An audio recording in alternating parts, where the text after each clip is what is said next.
Hi friends, అందరికీ నమస్కారం. ఈరోజుటి కథ మాతృదేవోభవ. స్వప్న, గుడ్ న్యూస్. నాకు 15 రోజుల లీవ్ శాంక్షన్ అయింది. మనం వచ్చే వారం బయలుదేరి తమిళనాడు, కేరళ వెళ్తున్నాం. హ్యాపీగా చెబుతున్న రవీంద్ర స్వప్న వైపు చూసి, అదేమిటోయ్ అంత మంచి గుడ్ న్యూస్ చెబితే ఆనందంగా ఎగిరి గంతులేస్తావు అనుకున్నాను. అలా పెట్టావేమిటి ముఖం అన్నాడు చిరాగ్గా. అది కాదండి, మీ అమ్మగారు మనల్ని చూడాలని ఉందని ఒక్కసారి రమ్మని మీకు చెప్పమని ఇందాక ఫోన్ చేశారండి. పాపం ఆవిడ మనల్ని చూసి ఏడాది అవుతోంది బాధగా అంది స్వప్న.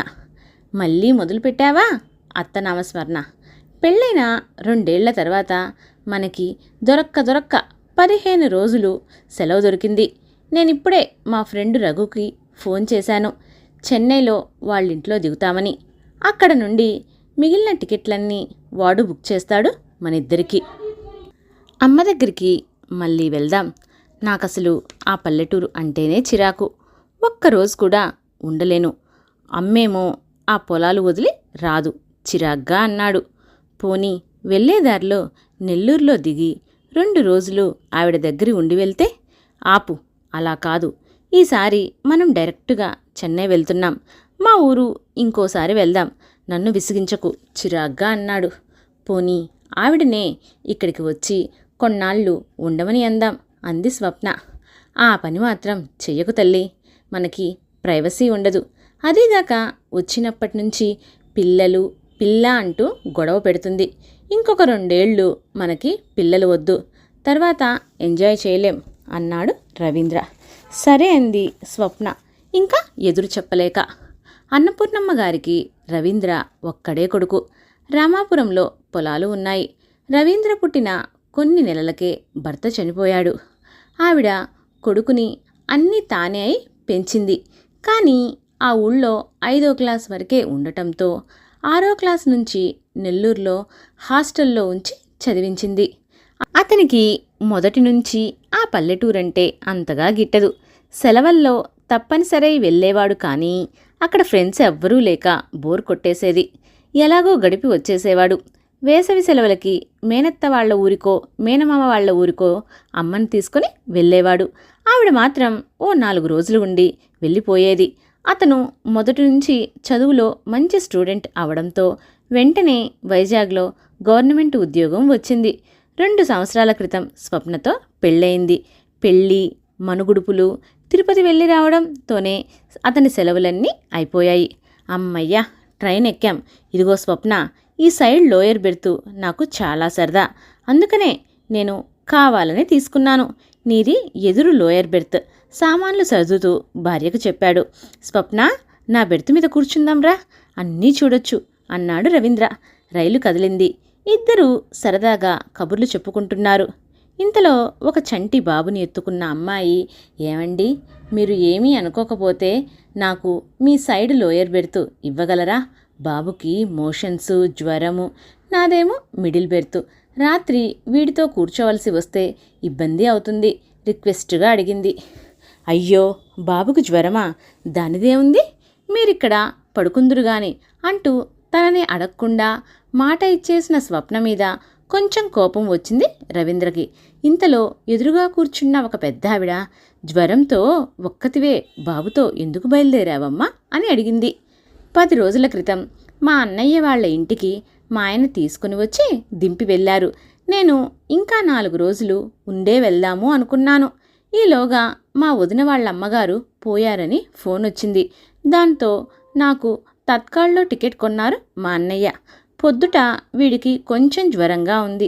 సాయంత్రం నుంచి మోషన్స్ కూడా మొదలయ్యాయి. అన్నయ్య స్టేషన్కి వచ్చి ఎక్కించాడు. ఆయనేమో రేపు చెన్నైలో రిసీవ్ చేసుకుంటారు అంది దీనంగా. పర్వాలేదమ్మా, కంగారు పడకు, మేమందరము ఉన్నాంగా. దాదాపు అందరూ హామీ ఇచ్చారు. రవీంద్ర అయిష్టంగానే ఆ బెర్తూ ఇచ్చాడు. తాను లేచి పిల్లాన్ని పక్కావిడ చేతికిచ్చి సామాన్లు సర్దబోయింది. వాడు లేచి ఆవిడ మొహం చూసి ఏడుపు మొదలుపెట్టాడు. తల్లి వెంటనే వాడిని తను తీసుకుని రైలు జర్క్కి పడబోయింది. ఆ అమ్మాయిని వారించి అందరూ తలో చెయ్యి వేసి ఆమె సామాన్లు సర్దిపెట్టారు. బాబును జోకొట్టి ఆ అమ్మాయి వెనక్కి వాలింది. ఇంతలో పక్క నుండి ఇంకో రైలు వెళ్తుంది. వెంటనే బాబు ఉలిక్కిపడి లేచి ఏడుపు మొదలుపెట్టాడు. ఆ అమ్మాయిని పెద్దావిడ, నీ పాలేనా అమ్మా, వేరేవి ఏమైనా పడతావా అని అడిగింది. నేనే ఇస్తాను మొహమాట పడింది ఆ అమ్మాయి. మంచిది అమ్మా, మా కాలంలో బాటిల్ పాలు ఎరుగుదుమా మెచ్చుకుంది. రాత్రి భోజనం సమయం అయింది. అందరూ బాక్సులు తీశారు. ఆ అమ్మాయిని అడిగారు. లేదండి, కంగారులో మర్చిపోయాను, ఒక్కరోజుకి పర్లేదులేండి. దోశలు పచ్చడి తెచ్చాను, తింటావా? పులిహోర తింటావా? నేను చపాతీ తెచ్చాను. ఇలా అందరూ ఆఫర్ చేశారు. వద్దండి, బాబుకు పాలు ఇస్తున్నాను కదా, వాడికి మోషన్స్ అవుతున్నాయి, నేను ఇడ్లీ తీసుకొచ్చాను, తినచ్చు అంది స్వప్న. రవీంద్ర భార్యని మెల్లిగా అడిగాడు. పిల్లాడికి మోషన్స్ అయితే తల్లి ఎందుకు తినకూడదు? పిల్లలకి పాలు ఇచ్చినంతకాలం తల్లి పథ్యం చేయాలి. చాలా పదార్థాలు తినరు. కొందరు పిల్లలు 3 ఏళ్ళు వచ్చేవరకు కూడా తల్లిపాలు తాగుతారు. అన్నాళ్ళు తల్లి జాగ్రత్తగా ఉండాల్సిందే, ఆచీతూచి తినాల్సిందే. నేను 5 ఏళ్ళు వచ్చేవరకు తాగానట. రవీంద్ర తనలో తానే గొనుక్కున్నాడు. బాబు నిద్రపోయాక స్వప్న ఇడ్లీలు తినమని ఇచ్చింది. ఆ అమ్మాయి ఒక్క ఇడ్లీ తిని రెండోది తినబోతుండగా పక్క రైలు కూతకి ఉలిక్కిపడి కెవ్వుమన్నాడు బాబు. అంతే, ఆ అమ్మాయి రెండో ఇడ్లీ పక్కన పడేసి చేయి కడిగేసుకుని బాబుని ఎత్తుకుంది. అందరికీ జాలేసింది. రాత్రి అయింది. అందరూ నిద్రలోకి జారుకున్నారు. మిడిల్ బెర్త్ పైన పడుకొని ఆ అమ్మాయిని చూశాడు రవీంద్ర. తను బాబుని భుజం పైన వేసుకుని జోకొడుతోంది. అతను అలా చూస్తూ నిద్రపోయాడు. ఇంతలో ట్రైన్ ఏదో స్టేషన్లో ఆగింది. వెంటనే పిల్లాడు లేచి ఏడుపు అందుకున్నాడు. రవీంద్రకి మెలకువ వచ్చింది. ఆ అమ్మాయి ఇంకా బాబుని ఎత్తుకుని జోకొడుతూనే ఉంది. అయ్యో, మీరు నిద్రపోలేదా అడిగాడు రవీంద్ర. లేదండి, వీడికి జ్వరంగా ఉంది, 2 మోషన్స్ కూడా అయ్యాయి బాధగా చెప్పింది. ఆ అమ్మాయిని చూస్తే జాలేసింది. ఈలోగా స్వప్న కూడా లేచింది. నేను కాసేపు ఎత్తుకుంటాను అని తల్లి చేతిలోంచి పిల్లాడిని తీసుకుంది. బాబు మాత్రం తల్లిని విడిచి ఉండటం లేదు. ఈలోగా ఆ అమ్మాయి కాసేపు బాబుని చూసుకోండి, నేను వాష్రూమ్కి వెళ్ళొస్తాను అని వెళ్ళింది. అవును, బాబు కోసం ఏమీ తినకుండా అంత పథ్యం చెయ్యాలా ఆశ్చర్యపోతూ అడిగాడు. అయ్యో, కామెర్లు అలాంటివి వస్తే ఉప్పు నూనె కూడా 6 నెలలు మానేయాలి అంది స్వప్న. నాకు 2వ ఏట వచ్చాయట గొనుక్కున్నాడు. ఆ అమ్మాయి పిల్లాడిని తీసుకుంది. మళ్ళీ అందరూ పడుకున్నారు. రవీంద్రకి నిద్ర పట్టింది. మధ్యలో 2-3 సార్లు లేచాడు. ఒకసారి ఆ అమ్మాయి బాబుని ఒళ్ళో పడుకోబెట్టుకొని వెనక్కి వాలి కలత నిద్రపోతుంది. ఒకసారి భుజాన వేసుకొని అటు ఇటు తిప్పుతోంది. అర్ధరాత్రి వాష్రూమ్కి వెళ్ళడానికి బెర్తు దిగాడు రవీంద్ర. తిరిగి వస్తూ గమనించాడు. ఆమె ఏడుస్తోందని మెల్లిగా భార్యను లేపి విషయం చెప్పాడు. ఏమైందమ్మా అడిగింది స్వప్న. ఒళ్ళు కాలిపోతుంది, కళ్ళల్లో నీళ్లు తిరుగుతుండగా చెప్పింది. తడిబట్ట పెట్టి ఒళ్ళు తుడుద్దాం, కంగారు పడకు అని చెప్పి స్వప్న టిఫిన్ బాక్స్ ఖాళీ చేసి దాంట్లో నీళ్లు పోసి తన నాప్కిన్ తడిపి దాంతో చంటాడి ఒళ్ళు తుడిచింది. రవీంద్ర ఆ బాక్స్ పట్టుకుని సహాయం చేశాడు. ఆ అమ్మాయి బాబుని సముదాయిస్తోంది. నుదుటి మీద కూడా తడిబట్ట వేశారు. ఈ అలజడికి పక్క బెర్తు మీద పడుకున్న ఆయన విసుక్కున్నాడు. ఏమిటిది, తెల్లవార్లు మేము నిద్రపోనక్కర్లేదా? రవీంద్రకి కోపం వచ్చింది. ఊరికే ఎవరూ తెల్లవార్లు కూర్చోరండి, పాపం ఈ బాబుకి జ్వరంతో ఒళ్ళు కాలిపోతోంది. అంత జ్వరం ఉన్న పిల్లాన్ని ఒక్కతి ఎందుకు తీసుకొచ్చిందో, మా అందరి నిద్రలు డిస్టర్బ్ అవుతున్నాయి గొనుక్కున్నాడు.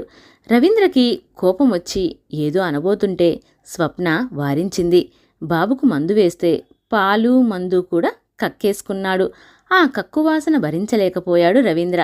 స్వప్న కూడా ముక్కుకు కర్చీఫ్ అడ్డం పెట్టుకొని కాస్త దూరంగా నుంచుంది. ఆ అమ్మాయి మాత్రం కొంచెం కూడా విసుగు లేకుండా చంటాడి ఒళ్ళంతా శుభ్రం చేసి తన చీరంతా కూడా తుడుచుకుంది. బాబు పడుకున్నాడు. ఆ అమ్మాయి వీళ్ళిద్దరికీ థ్యాంక్స్ చెప్పింది. బెర్త్ మీద పడుకున్నాడు రవీంద్ర. అప్రయత్నంగా కన్నీళ్లు వచ్చాయి.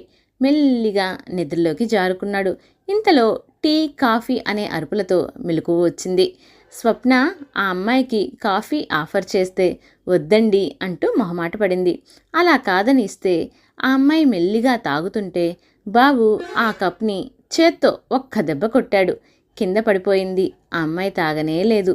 స్వప్నని ఎదుటి బెర్తులో ఉన్నావిడ అడిగింది, మీరెక్కడికి వెళ్తున్నారు అని. చెన్నై అని చెప్పింది. ఇంతలో బాబుకి కొంచెం తగ్గిందేమో, నిద్రపోతున్నాడు. ఆ అమ్మాయికి నిద్ర ముంచుకొస్తోంది. ట్రైన్ స్లో అవుతోంది. ఏ స్టేషన్ వస్తుంది?